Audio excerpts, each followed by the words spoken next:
Hello, কেমন আছো সবাই? আরেকটা নতুন ভিডিওতে তোমাদের সবাইকে স্বাগত জানাই।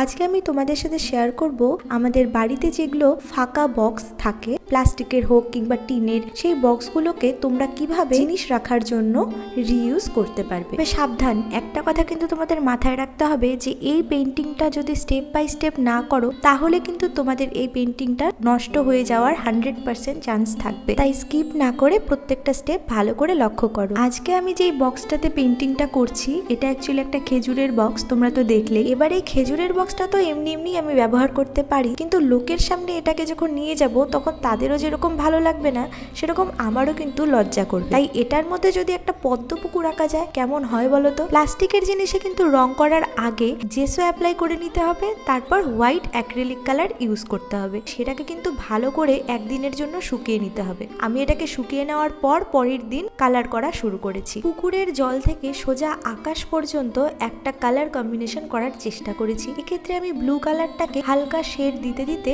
একদম হোয়াইটটার সাথে মিক্স করে দিয়েছি। তারপর সেই রংটাও ভালোভাবে শুকিয়ে গেলে আমি এটার মধ্যে পদ্মগুলোকে এঁকে নেব। পদ্ম আঁকার জন্য আমি এখানে হালকা পিঙ্ক শেডটা ইউজ করছি। এরপর আমি ওই বক্সের নিচের দিকটাতেও কিন্তু পদ্মগুলোকে এঁকে নিয়েছি। তবে যে কোনো জিনিস আঁকার পর সেটাতে যদি ডিটেলস অ্যাড না করো তাহলে কিন্তু সেটা রিয়েলিস্টিক দেখতে লাগে না। তাই ডিটেলসটা ভীষণ ইম্পর্টেন্ট। ডিটেলস দেওয়ার জন্য পদ্মের ক্ষেত্রে আমি ডিপ পিঙ্কটা ইউজ করেছি, আর সাথে একটু ব্ল্যাক আর হোয়াইটটাও। আর তারপর আমি পাতাগুলোকে এঁকে নেব। পাতাগুলোর জন্য আমি দুটো সবুজ কালার ইউজ করেছি। পাতার ডিটেলসটা দেওয়ার জন্য আরেকটা সবুজ কালার আমি ইউজ করেছি, সেটা আমি তোমাদেরকে দেখিয়ে দিচ্ছি।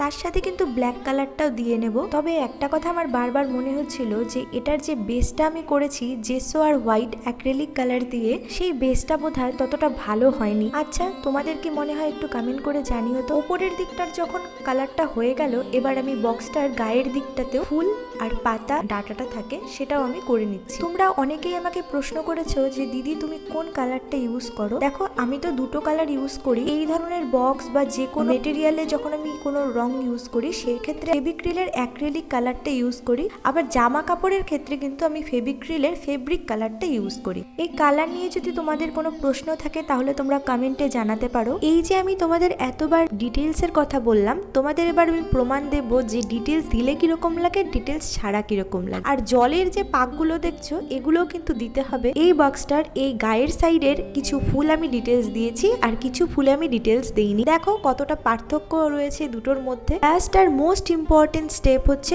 ভার্নিশ। ভার্নিশটা অ্যাপ্লাই করতেই হবে যদি তোমরা এই বক্সটা বহুদিন ইউজ করতে চাও, না হলে কিন্তু কালারগুলো নষ্ট হয়ে যেতে পারে। ভার্নিশ করার আগে একটা জিনিস তোমাদের মাথায় রাখতে হবে, কালার শুকোনোর একদিন পরেই কিন্তু ভার্নিশটা করবে। প্রায় 3 দিন ধরে আমি এই কাজটা করেছি, এটার জন্য একটা লাইক তো দিতেই পারো। এবার এই বক্সটাতে আমার প্রয়োজন মতো আমার জিনিসগুলো আমি রাখতে পারবো, আর এটা কিন্তু ট্রাভেলের ক্ষেত্রেও খুব কাজে লাগবে। আশা করি তোমাদের এই ভিডিওটা ভালো লেগেছে। কেমন লাগলো কমেন্ট করে জানিও কিন্তু। আর চ্যানেলে নতুন হলে চ্যানেলটা সাবস্ক্রাইব করে দিও।